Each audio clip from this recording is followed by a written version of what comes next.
Hello friends, मैं हूँ Poonam. Welcome to our channel true for success. आज मैं आप लोगों के लिए लेकर आई हूँ केवीएस एडमिशन के रिगार्डिंग वीडियो। ठीक है, जो कि है आपके क्लास फर्स्ट के लिए एडमिशन जो स्टार्ट होने वाले हैं। कब से स्टार्ट होने वाले हैं, इन्होंने डेट अनाउंस कर दी है 2022 के लिए।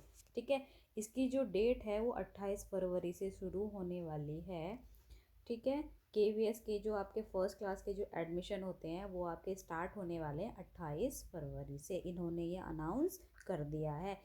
क्या अनाउंस किया है कि KVS has announce the application start date for class first. ये क्लास फर्स्ट के लिए एप्लीकेशन फॉर्म आएंगे जो आप भरते हैं। ठीक है, Kendriya Vidyalaya application process for class first is going to start. ये स्टार्ट होने वाले, कब से स्टार्ट होने वाले, 28 फरवरी 2022। ठीक है, और ऐसे ही आपको अपडेट पाने के लिए हमारे साथ कनेक्ट रहना पड़ेगा। ठीक है, अगर आपको मेरी वीडियो पसंद आ रही है तो उनको सब्सक्राइब करना बिल्कुल मत भूलिएगा, लाइक कर दीजिएगा। आपको ज़्यादा पसंद आ रही है तो अपने दोस्तों के साथ शेयर करना भी मत भूलिएगा। ठीक है, चलिए अभी हम देखते हैं इसका एलिजिबिलिटी क्राइटेरिया क्या है, इसका प्रोसीजर क्या है, क्या क्या इसमें डॉक्यूमेंट्स चाहिए होते हैं। ये सारी चीज़ें हम इस वीडियो में जानने वाले हैं। ठीक है, चलिए देखते हैं।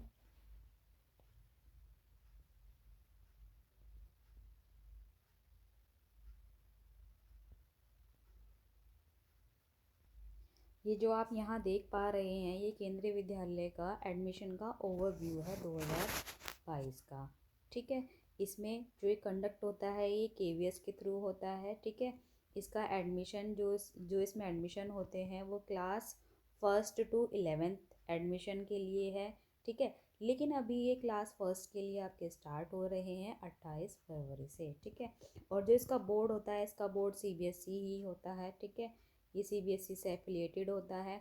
और जो इसका मोड है, प्रोसीजर है, वो ऑनलाइन ऑफलाइन दोनों होते हैं। ठीक है, आप ऑनलाइन भी अप्लाई कर सकते हैं और ऑफलाइन भी अप्लाई कर सकते हैं। ठीक है, ये तो था इसका ओवरव्यू कि इसमें एडमिशन कौन कौन सी क्लास से स्टार्ट होते हैं। ठीक है, और ये कौन से बोर्ड से रिलेट करता है। ये सीबीएसई बोर्ड से ही रिलेट करता है। ठीक है, और इसमें एडमिशन पहली क्लास से लेके 11वीं क्लास तक के लिए होते हैं। ठीक है, चलिए ओवरव्यू के बाद हम देखते हैं इसका प्रोसीजर क्या है और इसके एलिजिबिलिटी क्राइटेरिया क्या है।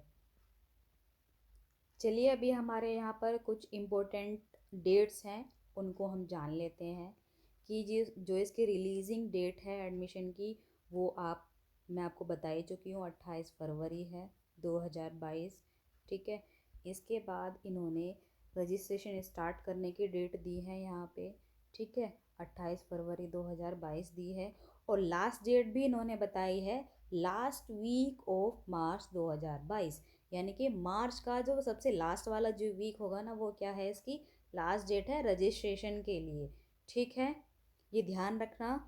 उसके बाद जो इन्होंने बताया है कि इसका जो सिलेक्शन होगा, उसका जो प्रोसीजर है, उसमें release of provisional selection list and admission of for class first. जो आपकी लिस्ट आएगी क्लास फर्स्ट के लिए वो आएगी आपकी फर्स्ट वीक ऑफ अप्रैल में। ठीक है, पहले वीक में आ जाएगी अप्रैल के। तो फ्रेंड्स इसमें क्या होगा, 28 फरवरी 2022 को ये फॉर्म स्टार्ट हो जाएंगे। उसके बाद लास्ट वीक जो मार्च का रहेगा वो लास्ट डेट है। उसके बाद जब आपकी लिस्ट आएगी वो फर्स्ट वीक में ही आ जाएगी, अप्रैल के फर्स्ट वीक में। ठीक है फ्रेंड्स, ये ध्यान रखना, सारी डेटों को आप बार बार चेक करते रहिएगा। ठीक है, मैं आपके लिए अपडेट्स लाती रहूँगी कब से स्टार्ट होने वाले हैं और कब से स्टार्ट हो रहे हैं। ठीक है फ्रेंड्स, चलिए अभी हम इसकी प्रायोरिटीज़ देख लेते हैं, किस किस को ये दिए जाते हैं इसमें एडमिशन। ठीक है, priorities given for KVS admission, ये किस किस को दिया जाता है ये हम चेक करते हैं। यहाँ बताया हुआ है इन्होंने, KVS seats are divide into 5 categories. इसको 5 भागों में बांटा जाता है। ठीक है, पहला जो इन्होंने बताया है, फर्स्ट चॉइस में जो रखे जाते हैं वो रखे जाते हैं सेंट्रल गवर्नमेंट एम्प्लॉयज़ वार्ड। ठीक है, पहले कैटेगरी में जो सेंट्रल गवर्नमेंट के जो एम्प्लॉयज़ हैं उनके बच्चों को रखा जाता है। ठीक है, ये फर्स्ट प्रेफरेंस होती है इनकी। इनकी सेकंड प्रेफरेंस होती है army and ex army man child. ठीक है फ्रेंड्स, दूसरा होता है आर्मी और एक्स आर्मी मैन चाइल्ड। ठीक है, ये इनकी दो हो गई। अब हम तीसरी देखते हैं। तीसरी जो होती है, third assortment is for government employees. ठीक है, तीसरी इनके लिए होती है। फोर्थ होती है आपकी, fourth of the single girl child quota. ठीक है, अगर आपके फैमिली में सिंगल गर्ल है उसको ये चाइल्ड कोटा मिलता है। और जो फिफ्थ होती है वो होती है फिफ्थ फॉर प्राइवेट और सेल्फ एम्प्लॉयड पर्सनल। ठीक है फ्रेंड्स, ये इसको 5 डिपार्टमेंट में इसके जो कैटेगरीज होती है उसको बांटते हैं। पहला, सेंट्रल गवर्नमेंट वाली अलग होती है, और जो आर्मी वाले होते हैं वो अलग होते हैं। थर्ड, गवर्नमेंट एम्प्लॉयज़ के बच्चे जो होते हैं वो अलग होते हैं। और चौथे नंबर पे जो सिंगल गर्ल है, यानी कि आपकी फैमिली में एक लड़की है, सिर्फ एक लड़की, उसको कोटा मिलता है। ठीक है, पाँचवें पे इन्होंने प्राइवेट सेक्टर के जो लोग होते हैं उनको रखा है। ठीक है, तो ये ऐसे ऐसे अपनी कैटेगरी अलग अलग डिवाइड करते हैं। तो आप जिस कैटेगरी में आते हैं आप उसके अकॉर्डिंग इसमें फॉर्म फिल कर सकते हैं अपने बच्चे का। ठीक है, चलिए आगे देखते हैं हम इसके एलिजिबिलिटी क्राइटेरियाज एंड इसमें डॉक्यूमेंट्स क्या क्या चाहिए, क्या इसमें एज रिलैक्सेशन है और क्या एज मांगी है इन्होंने। चलिए देखते हैं आगे वीडियो में। यहाँ तक आपको समझ आ गया होगा सारा कि ये 28 फरवरी से स्टार्ट होने वाले हैं। 5 कैटेगरी में ये डिवाइड करते हैं। आप जिस भी कैटेगरी में अपने आप को फुलफिल समझते हैं आप उस कैटेगरी के थ्रू एडमिशन करा सकते हैं अपने बच्चे का। चलिए देखते हैं आगे। चलिए फ्रेंड्स, अभी हम यहाँ पर eligibility requirements for KV admission ये देख लेते हैं हम, क्या क्या इसमें ज़रूरतें होती हैं, क्या क्या इसमें चाहिए होता है। इसमें एलिजिबिलिटी और रिक्वायरमेंट्स क्या क्या हैं आपकी। चलिए देखते हैं क्या क्या बताया हुआ है इन्होंने। फर्स्ट पॉइंट देखते हैं। फर्स्ट पॉइंट में इन्होंने क्या बोला है, the child must be 5 years old. जो आपका बेटा या बेटी है वो 5 साल का होना चाहिए। वो 31 मार्च 2022 तक वो 5 साल का हो जाना चाहिए। ठीक है, in the academic year in which admissions out for class first child born on 1 April should also be consider. अगर वो 1 अप्रैल को उसका बर्थ है तब भी उसको इसमें माना जाएगा। ठीक है, आपको समझ आ गया होगा कि वो 31 मार्च तक 5 साल का हो जाना चाहिए। अगर वो 1 अप्रैल को भी हुआ है तो भी वो इसी कैटेगरी के अंदर आता है। ठीक है, पहला पॉइंट इनका ये हो गया। दूसरा पॉइंट हम देखते हैं क्या बताया हुआ है इन्होंने। पहला पॉइंट में आपको समझ आ गया कि वो 5 साल का होना चाहिए 31 मार्च तक, और 1 अप्रैल का भी अगर आपका बेटा या बेटी है उसका भी एडमिशन इसमें हो जाएगा। ठीक है, चलिए नेक्स्ट पॉइंट देखते हैं।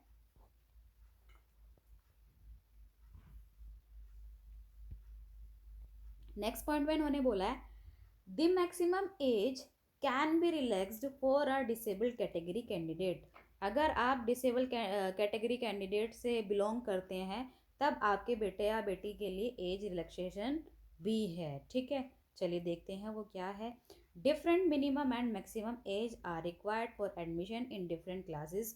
इसमें क्या बताया गया है कि जो क्लासेस है उसके अंदर अलग अलग एज के बच्चे चाहिए। अभी हम वो लिस्ट आगे देख लेते हैं कि कौन सी क्लास में कितने साल का बच्चा ये मांगते हैं। ठीक है, चलिए देखते हैं आगे। अब इन्होंने यहाँ बताया गया है, आगे इन्होंने बताया कि age limit to apply for KVS admission 2022। वो अभी हम एक और लिस्ट है मेरे पास, मैं उसमें दिखाऊंगी आपको। अभी आप यहाँ ये लास्ट लाइन जो हमारा नोट है इसको पढ़ लेते हैं। There is no age limit restriction to get admission in class 11। Class 11th में आपको एडमिशन लेने के लिए कोई भी एज रेस्ट्रिक्शन नहीं है। ठीक है, चलिए अभी मैं आपको क्लास वाइज एज की लिस्ट दिखा देती हूँ, इन्होंने कौन सी लिस्ट दी है। ठीक है फ्रेंड्स, आपको ये क्लास वाइज यहाँ पे ये लिस्ट दिखाई दे रही होगी, ये मैंने आप लोगों के लिए इसमें लगाई है। ठीक है, ये देखिए। हाँ, फर्स्ट क्लास के लिए मिनिमम एज इन्होंने बताई है 5 years, मैक्सिमम वो 7 years। सेकेंड क्लास के लिए 6 year और 8 years मैक्सिमम, कम से कम 6 साल और ज़्यादा से ज़्यादा 8 साल। थर्ड क्लास के लिए कम से कम 7 साल और ज़्यादा से ज़्यादा 9 साल का बच्चा, उससे ज़्यादा नहीं लेते हैं ये। आगे देखते हैं फोर्थ क्लास के लिए। 4th क्लास के लिए इन्होंने बताया है कि 8 ईयर मिनिमम और ज़्यादा से ज़्यादा 10 साल। 5वीं क्लास के लिए ये 9 साल का लेते हैं और ज़्यादा से ज़्यादा 11 साल का। 6th क्लास के लिए 10 साल का बच्चा लेते हैं और ज़्यादा से ज़्यादा 12 साल। 7th के लिए 11 साल का लेते हैं, ज़्यादा से ज़्यादा 13 साल। ठीक है, चलिए आगे देखते हैं। 8th क्लास के लिए 12 साल का मांगते हैं और ज़्यादा से ज़्यादा 14 ईयर्स, और 9th के लिए 13 ईयर्स और मैक्सिमम 15। 10th के लिए फिर से 14 और मैक्सिमम हो जाएगी आपकी 16 ईयर्स। और अभी हमने लास्ट उसमें पढ़ा था कि 11th क्लास के लिए कोई भी एज रेस्ट्रिक्शंस नहीं है। ठीक है, 11th क्लास में आपका किसी भी एज में एडमिशन हो जाएगा। ठीक है, ये थे आपके एज वाइज क्लासेस कि आप कितने साल का बच्चा कौन सी क्लास में आप कराना चाहते हैं वो करा सकते हैं। लेकिन अभी फ्रेंड्स, अभी सिर्फ फर्स्ट क्लास के एडमिशन के बारे में बात हो रही है, तो आपका बच्चा इस कैटेगरी के अंदर फिट हो रहा है तो आप ये फॉर्म फिल कर सकते हैं। ठीक है फ्रेंड्स, आप यहाँ देख सकते हैं, ये इन्होंने एक नोट दिया हुआ है। There is no restriction for admission to class 11 provided the student is seeking admission in the year of passing the class 10th examination. वो कह रहा है कि अगर वो 10th क्लास पास करके उसी साल में अगर वो 11th में एडमिशन लेता है तो उसको एडमिशन मिल जाता है। Similarly there will be no upper and lower age limit for admission to class 12 provided there has no break in the continuous study of the student after passing class 11th। अगर वो class 11th से पास करके वो सीधे 12th में आ रहा है और उसने कोई ब्रेक नहीं लिया है तो उसका एडमिशन सीधे हो जाता है, उसमें कोई एज का बाउंडेशन नहीं है। ठीक है फ्रेंड्स, यहाँ तक आपको समझ आया कि 11th क्लास में एडमिशन लेने के लिए कोई एज की बाउंडेशन नहीं है। फर्स्ट टू 10th ये मांगते हैं। ठीक है, एज अभी सिर्फ हम जो बात कर रहे हैं वो सिर्फ फर्स्ट क्लास वाले बच्चों की बात कर रहे हैं। बाकी जब भी आएगी डेट मैं आपको अपडेट करा दूंगी। ठीक है फ्रेंड्स, चलिए आगे देखते हैं। फ्रेंड्स, अभी हम देख लेते हैं कि रिजर्वेशन क्राइटेरिया क्या दिया हुआ होता है। ठीक है, चलिए रिजर्वेशन क्राइटेरिया देख लेते हैं अभी हम इसका। आप यहाँ देख पा रहे हैं, इन्होंने बोला है 15% सीट फॉर शेड्यूल कास्ट, यानी कि SC के लिए 15% सीटें रिजर्व होती है। 7.5% seats for schedule tribe, ST के लिए 7.5% होती है। और बाकी की बची हुई 27% seat for other backward classes, यानी कि OBC, जो आपके OBC या NCL में अगर आप आते हैं तो आपके लिए 27% सीट इसमें अवेलेबल रहेगी। ठीक है, 15% आपकी SC के लिए, 7.5 ST के लिए, 27% OBC के लिए। ठीक है, इनके लिए रिजर्व रहती हैं सीटें। आगे देखते हैं।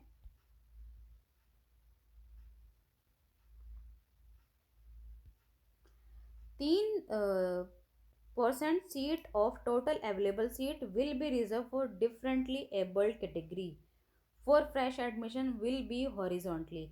अब ये कह रहे हैं कि जो टोटल सीट का जो 3% होता है वो रिजर्व रहता है एबल्ड कैटेगरी के लिए। ठीक है, एबल्ड कैटेगरी के लिए वो रिजर्व रहता है 3% टोटल जो सीट होती है उसका। ठीक है, अभी हम देखते हैं category wise seat criterion is as follows. ये हम नीचे देखते हैं कितने परसेंट किसको होता है।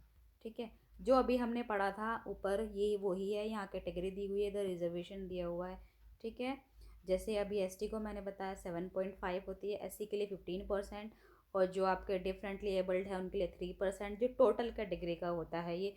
और EWS वाले जो होते हैं उनके लिए होती है 25%। ठीक है, आप जिस भी कैटेगरी के अंदर फुलफिल हो रहे हैं आप उस कैटेगरी के थ्रू अपने बच्चे का एडमिशन करा सकते हैं। ठीक है, चलिए देख लेते हैं जो इसका रजिस्ट्रेशन फॉर्म आएगा वो आपको किस तरीके से मिलेगा और कैसे मिलेगा। आपको एक लिंक प्रोवाइड कराया जाएगा एप्लीकेशन फॉर्म का, उस पर आप क्या करेंगे, अपना ऑनलाइन रजिस्ट्रेशन करेंगे और एप्लीकेशन फॉर्म मिलेगा आपको स्टडी यानी कि क्लास फर्स्ट के लिए। ठीक है, और ये आपको ये आपके लिए नोटिस पब्लिश होगा, ये आपका होगा फर्स्ट वीक ऑफ मार्च। ये एक मतलब पहले वीक में, मार्च के पहले वीक में आपके पास लोकल न्यूज़पेपर्स के अंदर इसका पब्लिकेशन आ जाएगा। ठीक है, उसके बाद जो फॉर्म होगा आपका ऑफलाइन और ऑनलाइन दोनों मोड में मिलेगा। ठीक है, स्टूडेंट जो है वो कलेक्ट कर सकते हैं जो एडमिशन फॉर्म है वो प्रिंसिपल ऑफिस से। ठीक है, या फिर आपके लिए जो ऑफिस बनाए जाएंगे, वहाँ से आप भी ले सकते हैं। और जो कैंडिडेट और जो पेरेंट्स है उसको ये फॉर्म अच्छे से भर के देना है, ठीक है। और इसको आपको भरने के बाद इसको जमा कराना है, ठीक है। और जो इसका जो डेट वगैरह है वो आपको बता दी जाएगी, जैसे जैसे अपडेट आती रहेगी वो आपको मैं बताती रहूँगी, ठीक है। और इसको आप ऑनलाइन जाके कैफ़े से कहीं से भी आप इसको फॉर्म को भरवा सकते हैं, ठीक है। अभी इसमें इन्होंने बोला है the form must be accompanied by the attested copies of the required document. जो जो इसमें रिक्वायर्ड डॉक्यूमेंट्स हैं उसकी आपको अटेस्ट कॉपीज़ करा के इसमें जमा करनी है, ठीक है। Applicant need to ensure that form will be filled completely as incomplete form and late application will be rejected, ठीक है। अगर आपका फॉर्म जो होगा इनकम्प्लीट होगा, अच्छे से नहीं भरा हुआ होगा, या फिर अगर आप लेट एप्लीकेशन फॉर्म जमा करते हैं तो वो क्या हो जाएगा, वो रिजेक्ट हो जाएगा, ठीक है। तो ध्यान से डेट से पहले आप लोग ऑनलाइन जाके किसी भी कैफ़े से जाके आप इसको फिल कर सकते हैं, ठीक है। चलिए अभी हम यहाँ देख लेते हैं कि केवीएस एप्लीकेशन फॉर्म फ़ी, इसकी फ़ीस क्या रहेगी। इसकी फ़ीस जो रहेगी, रजिस्ट्रेशन के लिए कोई फ़ीस नहीं है, ठीक है। फॉर्म की कोई फ़ीस नहीं है, लेकिन अगर होगी तो वो आपके लिए अवेलेबल हो जाएगी। अभी तो इन्होंने कोई फ़ीस नहीं बताई है, ठीक है। लेकिन अगर कोई फ़ीस लगेगी तो वो ज़रूर ली जाएगी। No registration fee will be applicable. अभी तो उन्होंने बोला है कि कोई फ़ीस नहीं ली जाएगी रजिस्ट्रेशन की, लेकिन अगर आप फॉर्म वगैरह भरवाते तो उसकी फ़ीस तो ली जाएगी, ठीक है। Students may collect the application form from the school principal free of cost. आप जो है ये फॉर्म अपने आप किसी भी केवी के स्कूल में आप जाके ये फॉर्म वहाँ से कलेक्ट कर सकते हैं, या तो आप ऑनलाइन मोड में आप इसको सबमिट करा सकते हैं। जैसे आप जानते हैं केवी से स्कूल बहुत दूर दूर होते हैं, ठीक है। तो वहाँ से फॉर्म कलेक्ट कर पाना ईजी नहीं होता है, ठीक है। तो इसके लिए आप क्या कर सकते हैं, आपके लिए इजी मोड है कि आप ऑनलाइन किसी भी कैफ़े पे जाइए, आप वहाँ से इसको जल्दी फिल कर पाएंगे, ठीक है। और वो करेक्टली भरेंगे। अगर आपसे कोई मिस्टेक होती है तो इसको रिजेक्ट कर दिया जाएगा। तो फॉर्म ज़रा ध्यान से भरिएगा, ठीक है। आगे हम देख लेते हैं कि इसमें रिक्वायर्ड डॉक्यूमेंट क्या क्या है। रिक्वायर्ड डॉक्यूमेंट इसके अंदर क्या क्या है क्लास फर्स्ट के लिए, ठीक है। चलिए लिस्ट देखते हैं इन्होंने क्या क्या लिस्ट दी हुई है। इन्होंने बोला है check the list the following which are required at the time of admission, ठीक है। अभी हम देखते हैं यहाँ पे इन्होंने क्या क्या दिए हुए हैं। चलिए स्टार्ट करते हैं। बर्थ सर्टिफिकेट बोला है इन्होंने, एज प्रूफ जो आपका क्या होता है जन्म प्रमाण पत्र होता है, ठीक है। ये क्लास फर्स्ट के लिए क्या है, बहुत ज़रूरी है, ठीक है। Evidence of relationship for grand children of PSU employees and members of parliament, ठीक है। उनका क्या है, एविडेंस ऑफ रिलेशनशिप चाहिए। मीन्स अगर आप का जो बच्चा है उसके लिए आपके आधार कार्ड वगैरह या जो भी आपके आइडेंटिटी कार्ड है वो सब आपको लगाने पढ़ेंगे, ठीक है, पेरेंट्स को। आगे देखते हैं। Evidence of relationship for grand children of KVS employees. आपको वही फिर से वही एविडेंस जो आपके आइडेंटिटी कार्ड होते हैं वो सब आपको लगाने पड़ेंगे। मतलब अगर आप पेरेंट्स हैं, आपके बच्चे का आप एडमिशन कराना चाहते हैं तो उसमें आपको अपने सूटेबल डॉक्यूमेंट्स भी देने पड़ेंगे। जैसे आप उसके पेरेंट्स हैं तो आपको अपना आधार कार्ड, वोटर ID कार्ड जो भी आपके पास उस टाइम पे अवेलेबल होगा वो आप वहाँ दे सकते हैं, ठीक है। प्रूफ ऑफ रेजिडेंस, जहाँ पे आप रह रहे हैं वहाँ का प्रूफ चाहिए। प्रूफ ऑफ रेजिडेंस में आप दे सकते हैं अपने बिजली का बिल, राशन कार्ड, आधार कार्ड, ये सब आपका प्रूफ ऑफ रेजिडेंस में लगता है, ठीक है।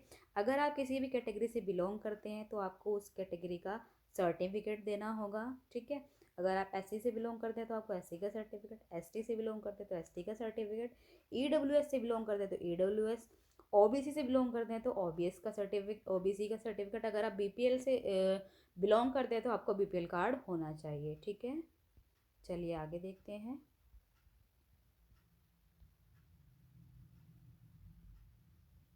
Official document of disability handicapped, अगर आप का बेटा या बेटी जो भी है वो डिसेबिलिटी कैटेगरी से बिलोंग करता है तो आपके पास उसका भी सर्टिफिकेट होना चाहिए, ठीक है। Certificate of retirement for uniform defence employees, अगर आप रिटायरमेंट ले चुके हैं तो आपके पास सर्टिफिकेट होना चाहिए उसका भी, ठीक है। और उसमें आपको जो आपके ट्रांसफ़र्स हुए हैं वो भी आपको उसमें दिखाने पड़ेंगे, ठीक है। तो ये थे आपके रिक्वायरमेंट डॉक्यूमेंट जो कि इसमें चाहिए, ठीक है। क्लास फर्स्ट में एडमिशन कराने के लिए।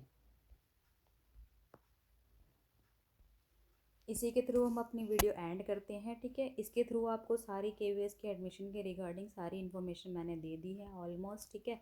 आपको क्या क्या डॉक्यूमेंट्स इसमें लगाने हैं, क्या इसका प्रोसीजर है, क्या इसमें एज मांगी है, क्या इसमें डॉक्यूमेंट्स वगैरह का सब प्रोसीजर है, कहाँ से फॉर्म आपको लेना है, कहाँ पे आपको जमा करना है, सारी इन्फॉर्मेशन आपको इस वीडियो के थ्रू मिल ही गई है। अगर आपको वीडियो पसंद आई है तो अपने दोस्तों के साथ शेयर करना मत भूलिएगा, जिससे उनके बच्चों के भी एडमिशन टाइम पे हो पाए, ठीक है, वो अपडेट रह पाए इससे। आपको इसी के रिगार्डिंग अपडेशन के लिए आपको मेरा चैनल सब्सक्राइब करना पड़ेगा और बेल आइकन को प्रेस करना पड़ेगा, जिससे क्या होगा कि आपको जैसे भी कोई भी न्यू नोटिफिकेशन आएगा उससे वो आपको जल्दी से जल्दी मिल जाएगा, ठीक है। चलिए फ्रेंड्स, ओके, थैंक यू।